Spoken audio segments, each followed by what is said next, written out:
2011.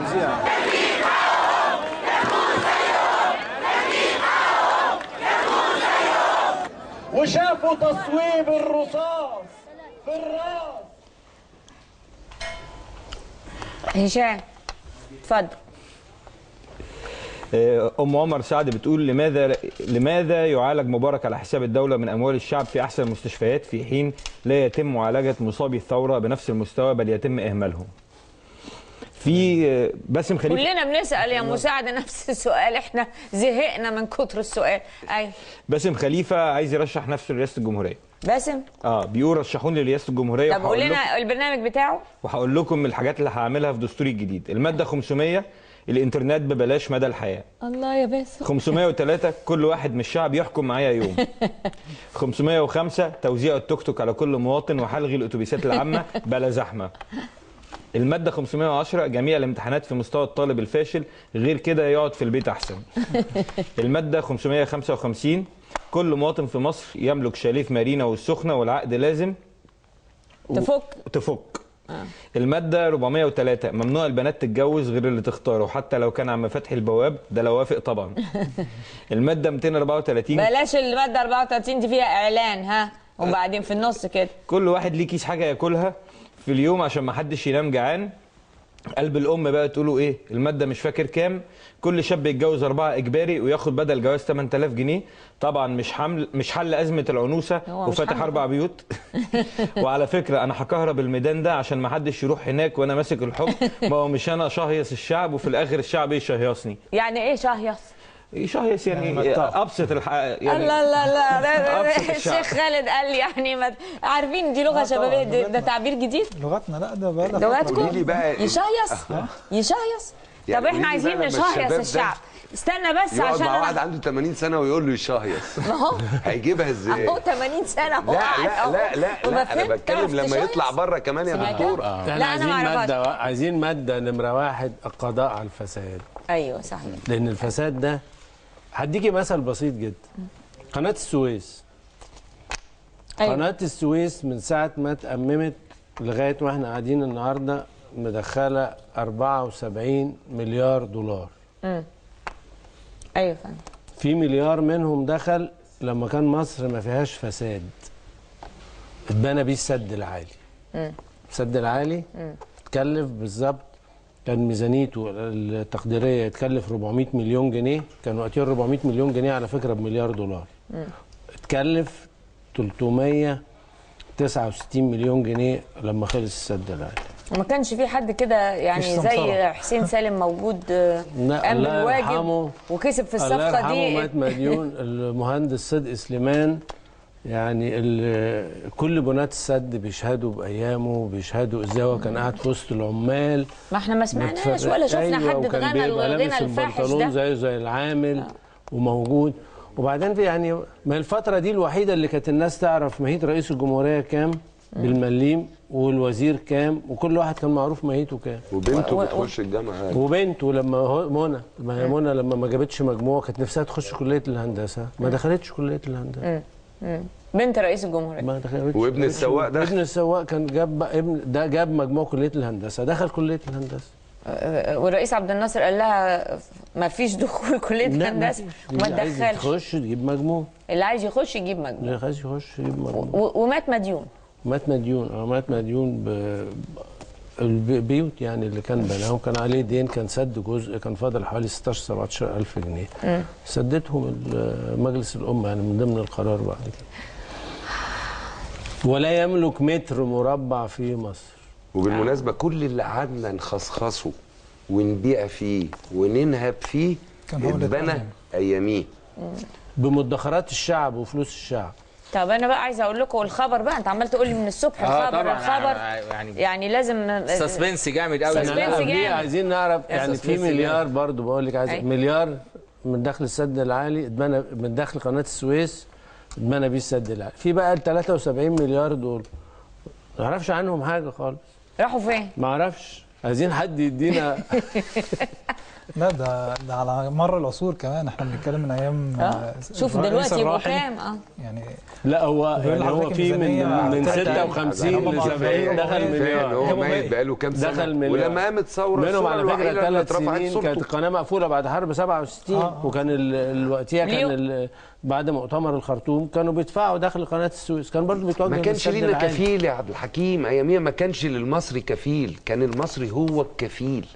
بعد شوف لنا كده بقينا لينا كفيل. هشام قوسه مفروسه مش عارفه الاقيها، الصفحه نطت وكنت عايزه اقرا التعليق بتاعها. ام مصريه اليوم السابع الان عشان الاحداث عماله تتوالى. النهي عن المنكر، هيئه الامر بالمعروف والنهي عن المنكر، هيئه بتقول المشاركه في مظاهرات 25 يناير خروج على ولي الامر.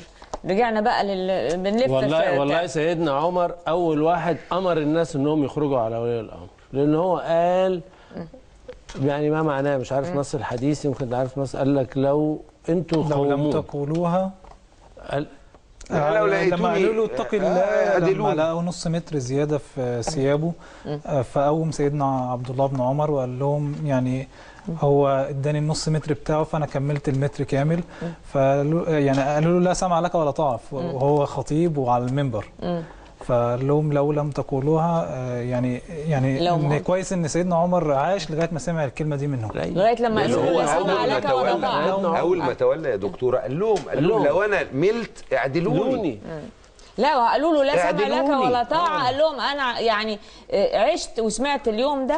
اليوم السابع بقى بيقول لك أعلن المجلس التأسيسي، كلام جامد قوي، لهيئة الأمر بالمعروف والنهي عن المنكر بمصر عدم خروج أي من شبابه أو المنتسبين إليه إلى يوم 25 يناير. طبعا هو اللي أنتم متصورين إن أنتم هتنزلوا يوم 25 يناير؟ طب انزلوا كده ميدان التحرير. وذلك لما سيكون فيه من مفاسد وخروج عن ولي الأمر البلاد حسب ما جاء في بيان لهم اليوم على صفحتهم الرئيسية. أضاف البيان سينتهك شبابنا منهج الإمام ابن تيمية في التعامل مع ذلك الأمر، ولقيام المجلس العسكري حاليا مقام ذلك الولي ومكانه، ولعلمنا المسبق باستهداف تلك المظاهرات والمسيرات وما يمس ذلك الولي، فإننا نعتبر المشاركين فيها كالعازمين على ارتكاب المنكر والداعين لها كالدعاية للرذيلة. هو كل حد عايز يعمل حاجة غلط يقول اصل انا بدافع عن المجلس العسكري. احنا عليا منكم ولا من بتوع اسفين يا راي؟ كل واحد بيتمحك في المجلس العسكري ليه؟ انتوا مين؟ ما تقولوا كده لو جدعان انتوا مين؟ عايزين نعرف انتوا مين؟ حد يطلع يقول لنا اسمه يورينا صورته. هم طلعوا قبلا اصلا في الميدان يوم جمعه قول لنا جايبين الفلوس منين؟ قالوها يا دكتوره، قالوها. كنت واقف انا والاستاذ علاء عبد المنعم على منصه قفلناها، وقفوا قالوا يا مشير يا مشير من اليوم انت الامير. قالوها بهتاف. هم ما عندهمش الخروج عن الحاكم. طب استنى بقى، ما هم مين دول؟ هم مين؟ ما يقولوا لنا هم مين يا ستي اللي كانوا موجودين في الميدان يوميها. حزب النور قال لك ولا لينا دعوه بيهم والكلام ده، الازهر قال لك ده حرام وغير معترف به اسلاميا، ده حزب من وراء البحر الاحمر ولا يتسق مع السياق المصري. نعم. والحكومه قالت ايه؟ وراء البحر الاحمر. مش فاهمه الحكومه قالت ايه يا دكتوره؟ الحكومه تنزل، ما تنزل تقبض عليه. تقبض عليه اللي جايب لي ولا هي اللي منزلاه؟ ما احنا عايزين نفهم ترى شغال ازاي. ايوه. وترى شغال مع مين؟ ترى ده قاعد واللي جوه في ترى ده طول النهار مراته وعياله بيروح لهم ظرف كل اول شهر ولا ما بيروح لهمش؟ بيك سؤال. زي المعلم كده اللي الواد شال القضيه فبروح اكفي بيته عشان ايه؟ لغايه ما الواد يطلع من القضيه. بص يا دكتور، حته بقى الامر بالمعروف، انا شايف منظر انا هعترض عليه لو ربنا اراد ودخلنا البرلمان. دخول البرلمان بالجلابيه الخليجيه او الافغانيه او اي جلابيه اخرى ممنوع. احنا مش في حفله تنكريه. عايز تلبس جلابيه تلبس جلابيه بلدك. انت بتتحشر في الناس ليه؟ اقول لحضرتك لا ثانيه واحده، تدخل في الحريه الشخصيه وفحشيه. ثانيه واحده، ده احنا بنقول طب اسمعيني. لا اسمعك ازاي؟ طب اسمعيني، انا مش عايزه حد يقول لي انت لابسه ايه ولا سايبه شعرك. اقول للناس ما تلبسش جلابيه ازاي يعني؟ ثانيه واحده، دي فاشيه يا ستي. ثانيه، طب اسمعيني. انت عايز تلبس الجلابيه المصريه نلبسها كلنا. لا لا لا لا. البرلمان المصري حينما انشئ كان مكتوب كده على مدخله. بصي خلي بالك، انت لما بتروحي الاوبرا بيقول لك تلبسي ايه؟ بيقول لك تلبسي ايه في الاوبرا. مش فاشيه. هو بيقول لك المكان ده ليه لبس. البرلمان كان مكتوب عليه الاتي: الدخول بالجلباب البلدي كامل او بالبدله الافرنجيه كامله ونقطه ووقفنا. تيجي حضرتك داخله مكان اسمه الاوبرا مثلا، يقول لك ما تخشيش الا بالبدله الكامله او الزي القومي لمرتديه. فحته تحديد، انا ما بقولش امشي في الشارع اعمل اللي انت عايزه، لكن انا جوه البرلمان انا بتكلم على الرساله اللي طالعه عندي. انا عندي جلابيه بلدي، هتلبس جلابيه يبقى جلابيه بلدك. احنا مش في حفله تنكريه عايز تلبسها بره، لكن جوه في شكل لمصر لازم يحترم. هذا الشكل زي ما بحترم اوبرا. ده انت بتروح الاوبرا بيرجعوكي عشان مش لابسه كرافته. الاوبرا اللي هي ده البرلمان مصر، ما البسش زي يعني اخش بدله ريش، اخش بدله ريش يعني اخش لك بكره البرلمان لابس بدله ريش ينفع اقول لك ده زي قومي عاجبني؟ يا استاذ يا سعاده النايب، احنا دلوقتي عايزين البرلمان يعمل الاقتصاد ياكل الناس. اسمع الحته دي اتفضل. نايب ايه انتوا شفتيه نجح؟ هو مش لا هو نايب سابق ولا اسمع الحته دي هو بيقول كده انت شايفاها ولا هينجح ولا انتخابات ما فيش مشكله. ما احنا سقطونا في 2010 من اول دور، ما فيش مشكله، بس قلنا كلمه الحق واللي انا مؤمن بيها اقوله. وبعد كده هو في اغلبيه واقليه، لكن انا بقول رايي. يا دكتوره هاله ما ينفعش، يا دكتوره هاله احنا مصريين، ده الجلابيه دي لما بتلبسيها يا عمده تعالى، يا عمده تعالى يا باشا يا بيبقى ابوس ايديكوا، احنا لينا هويتنا. كمل هو قاعد بقى. الهويه ليا، الهويه بتاعتي، ما تبوظوش هويتي. ما تجيبليش واحد هويته بتقول ما فيش خروج على الحاكم، غلط. ما تجيبليش واحد هويته بتكفر المسيحي، لا. انا ليا هويتي. الجلابيه دي ما بيبانش جرجس من محمد، الجلابيه دي بتاعت ابويا وجدي. الجلابيه دي لما بشوفها ببقى مصري. المكان ده ليه احترامه وليه زي. ما تخشوليش بشورت. ينفع تخش البرلمان لابسه شورت؟ ما ينفعش. ينفع تخش الاوبرا؟ البرلمان ده رمز مصر، اخشه يا بزي مصر يا بالبدله، يا اما غير كده بلبسها بره يوم الجمعه. اهي شوف جلابيه مصر اهي، جلابيه مصر. اعظم ما تعرفش بقى، دي احلى حاجه. ما تعرفش اللي لابسها جرجس ولا محمد. صحيح، دي حاجه حلوه. صحيح. اتفضل يا وواسعه تشيل من بلاويهم جواها ياما. بتمشي كده يا عمده يا كبير. مصر لازم ترجع العمده عشان العرب يعيشوا في سلام. مصر لازم ترجع العمده عشان الاسلام يرجع بقوته. مصر لازم ترجع العمده عشان افريقيا تتحرر عن حق. مصر لازم ترجع كبير. انا شفته في ايد الناس امبارح كلها. بصوا العلم بقى ده كمان، بما اننا بنتكلم على تخشوا كلكم في البرلمان لابسين العلم ده في ايديكم. ها انا عندي علم، وانا عندي علم صغير اهو. ده انا لما شلت علم مصر في البرلمان بيقولوا لي انت شايل علم مصر. هو انا بس هرد على موضوع ده امبارح كان في التحرير، كل الشباب في التحرير. هرد على موضوع الجلابيه بس. هو دلوقتي ما فيش جلابيه ايراني ولا جلابيه سعودي ولا لان اساسا كله جاي من الصين. ده اولا. لا ده السرعه، لا ازاي لا بتفرق العمال السعودي، لا بتفرق انت دلوقتي حضرتك لما بتروح تصلي العيد، لما تروح تصلي العيد او تصلي الجمعه، كله بيلبس الجلابيه ديت. خلاص بقت موجوده في المجتمع، ما بنقولش ديت جلابيه كذا او جلابيه كذا. زائد ان هو يعني لما بيلبسها، طب ما ممكن يلبس قميص يبقى برضه ليه شكل معين. انا بتكلم على هويه اللي هيمارس الدور في البرلمان. هويه الدور اللي هيمارس الدور في البرلمان حريص على المجتمع، حريص على الوطن، ايا كان لابس بقى، لابس زي، لابس كذا، لابس كذا، في الاخر هو بيمثل مصر.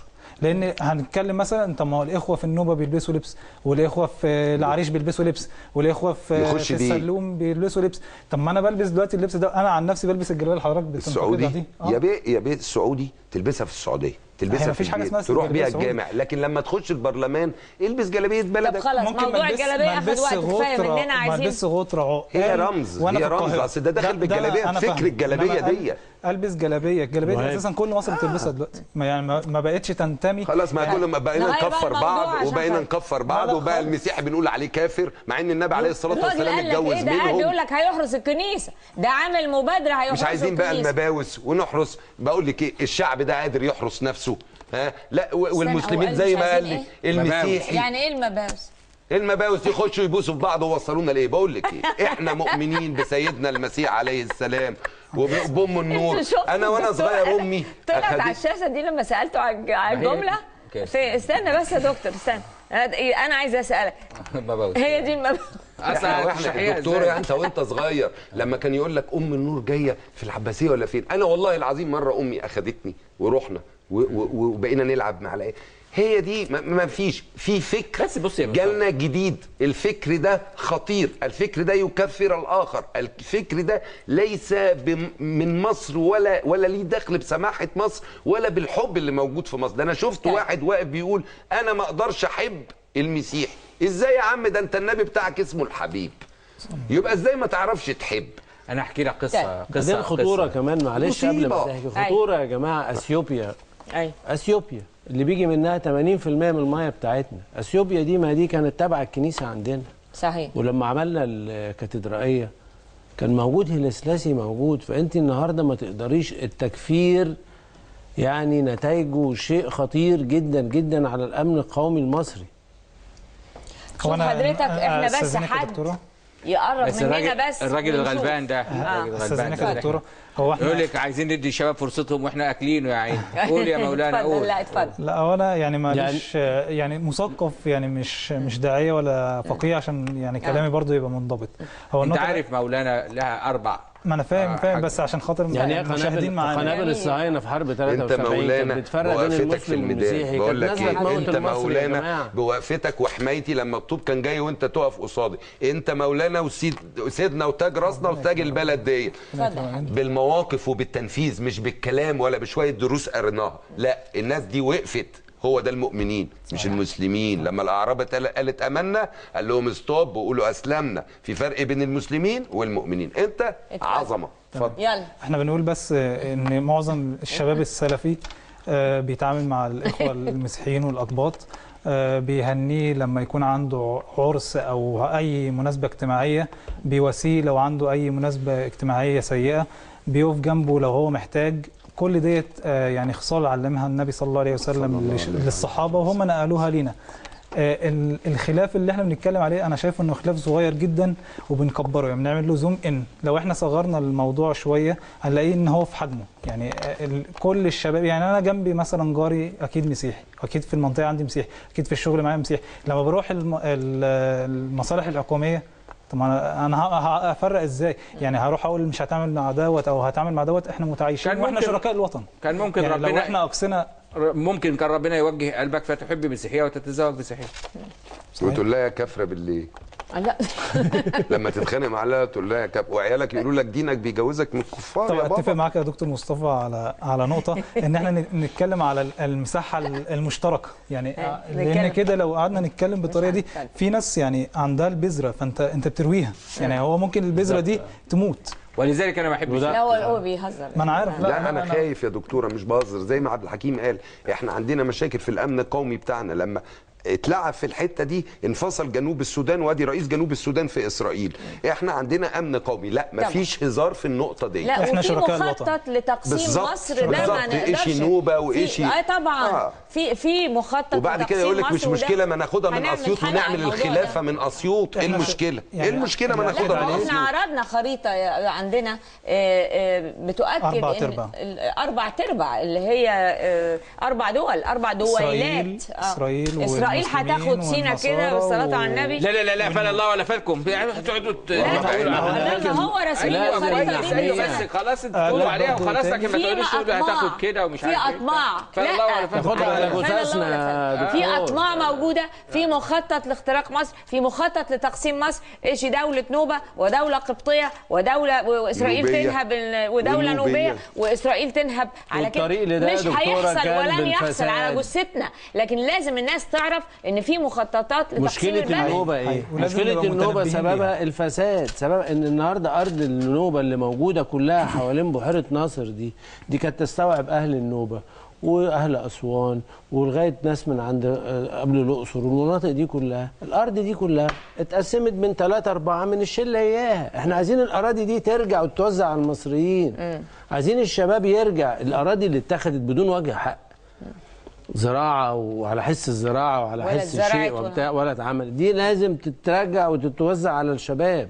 الحقيقه يعني احنا عملنا شغل كتير في البرنامج ده عن التخطيط العمراني لمصر الجديد اللي هو ان الشباب يعني تتخلق مدن جديده في نصلح الصحراء القديم الغربيه الاول اللي اتاخد غلط. القديم اللي غلط ده لازم يتصلح. صحيح. بالتوازي لازم يتصلح. اسمحوا لي بس عشان في الدقائق الاخيره مشاهدينا، قول لنا بقى يا هشام، اتفضل. لقيت سوسو الماما المفروسه؟ لا ما لقيتهاش، بس في كاترين بعتها بتقول يبقى حد يقرب مني هطلع فيه هم السنين وهم الحزن والكبت اللي جوايا، وهيترحم على اليوم اللي اتولد فيه، ويانا يا هم حتى لو هبقى لوحدي ضدهم في البلد. والله برافو عليك يا حبيبتي، قوية. انا عايزه اقول ستات بنات مصر اقوياء، لانه يعني راحت مني الرساله، لكن ماما المفروسه بتقول رساله انا يعني ملخصها، مش عارفه اقوله بدمها الخفيف، ملخصها انه يا بنات لو حد قرب لكم في الشارع شوطيه بالجزمه، روحي شايطه فيه، واذا قدر يقرب لك. فاحنا بنقول لهم ستات القليوبيه قاموا النهارده يعني بحاجه بالواجب وادوهم علقه سخنه، فان شاء الله يا رب. عشان الست ماما المفروسه عارفه ان بنتها متربيه احسن تربيه ومحدش يقرب لها، لان لو حد هيقرب لها هيقرب لها ابوها وامها في بيتها، لكن بره لا، بنتي متربيه محدش يجي يربيني. اتفضل يا هشام. دكتور حسام علي نور الدين بيقول اكيد راس السنه في ترى كان ليها قصه ثانيه، حد عارف هم كانوا بيحتفلوا ازاي؟ في منيا الشادي بتقول لو ان لغه خالد الشبوكشي هي لغه كل السلفيين فلا خوف على مصر منهم. شفت بقى؟ اديتنا الامل. مش انا جيت اول ما انت وصلت قلت لك خلوا بالكم احنا املنا فيكم في المستقبل، وان شاء الله البلد دي بتتسلم في ايديكم باذن الله. بقيه الجمله ولو لغه زي مصطفى الجندي يبقى ايه يعني؟ شوف لنا بقيه الجمله. يلا عشان نعمل دعايه لمصطفى. لا مش عايز دعايه. ايوه يلا. كل سنه وحضرتك طيبه يا دكتور. انا عندي سؤال من حلقه الامس لحضرتك، هل هيئه الامر بالمعروف والنهي عن المنكر هنشوفهم امام اللجان بيضربوا الناس علشان ينتخبوا اللي هم عايزينهم؟ لا طبعا. لا طبعا. هي كانت نفعت في بلادها عشان كاترين تنفع بتقول لك حاجه حلوه قوي، بتقول لك لو مصر اتقسمت دوله دينيه ودوله علمانيه الشعب هيصوت للاولى ويعيش في الثانيه. يا جماعه مصر طول عمرها دوله عربيه اسلاميه، وهي كانت مناره الاسلام في عز يعني تدهور حال الاسلام في مناطقهم. مصر هي اللي شالت الاسلام يا جماعه. كانت شوكه قويه في ظهر الاعداء كلهم. طبعا احنا اللي علمناها. احنا مستنيين حد النهارده يقول لنا هويتنا ايه. هشام كلنا واحد. واحنا مستنيين حد يقول دي لنا اللعبه علشان يبعدونا عن موضوع العداله الاجتماعيه. أيوة. عشان ما نروحش نشوف نقول لهم حقنا فين في الفلوس دي. في الخمس فدادين. كلنا واحد يا دكتور بيقول براءة ضباط السيدة في قتل المتظاهرين، هل هي تمهيد لبراءة مبارك والعدلي والبقية تأتي؟ الرد وصل على طول.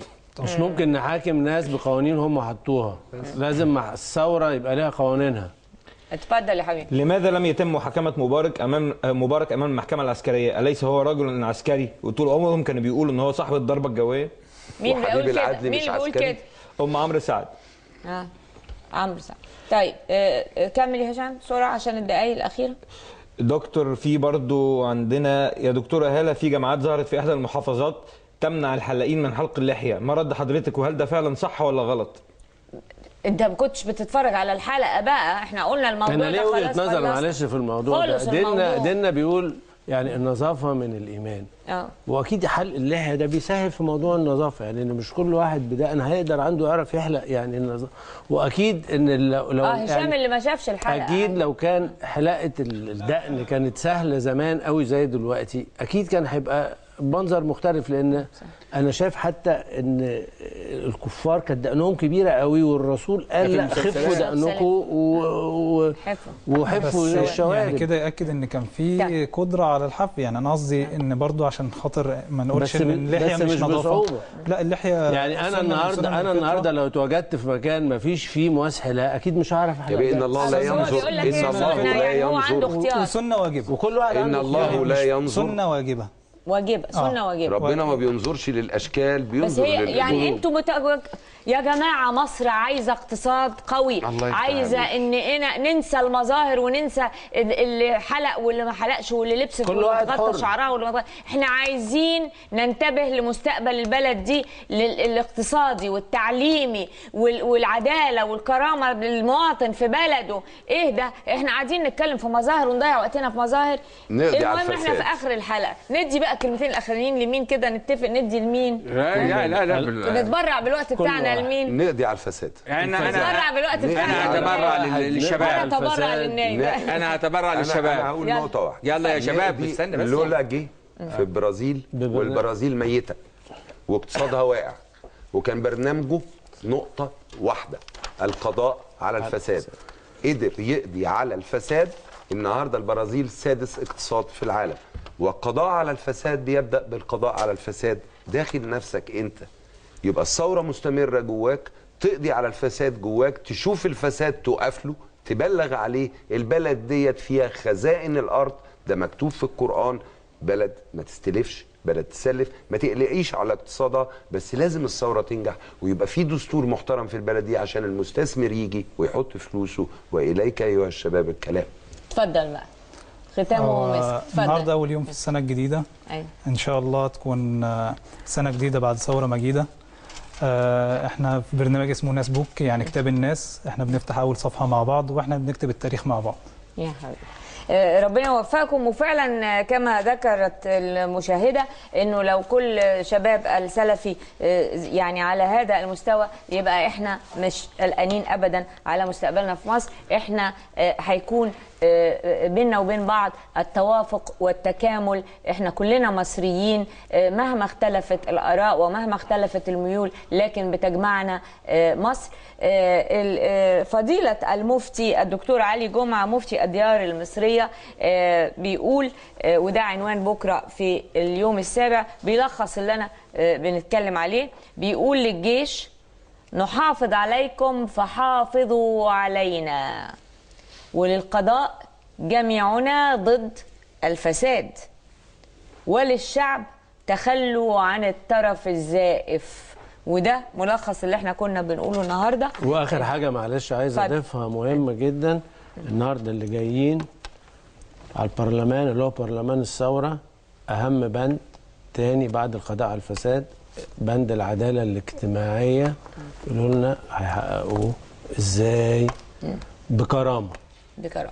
تحقيق العداله الاجتماعيه بكرامه. كلمه اخيره اتفضل. الكلمه الاخيره انه ربنا سبحانه وتعالى النهارده اسعدني برؤيه وجهين من وجوه الثوره، واحد منهم اكبر سنا من الاخر، لكن ما اسعدني ان الاكبر سن اكثر حماسا والاصغر سن اكثر تعقلا. ودي هي المعادله اللي بيها تتقدم مصر. انا بحييهم هما الاثنين وبحيي من وراءهم من شباب الثوره كلهم، وكل سنه ومصر طيب. كل سنه وانت طيب. وانا عايزه اقول لمشاهدينا خبر جميل. ان شاء الله الدكتور جوادي هيبقى معانا دائما في هذا البرنامج.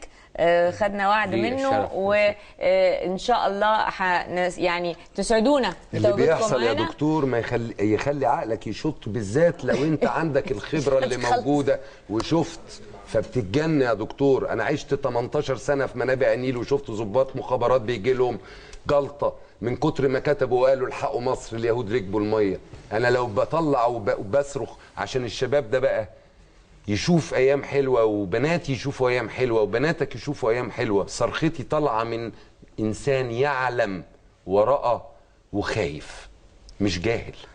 والله انت لو فيك بقى ان شاء الله في البرلمان، مش كده؟ انت لو تعرف انا بعزك قد ايه. الله ربنا يعني شوف التراب اللي بنمشي عليه. ربنا يخليك يا دكتور.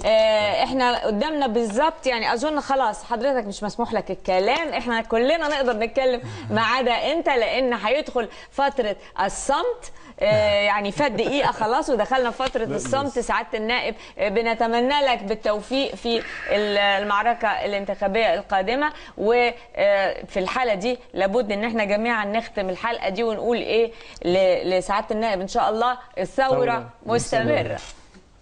الثوره مستمره. الثوره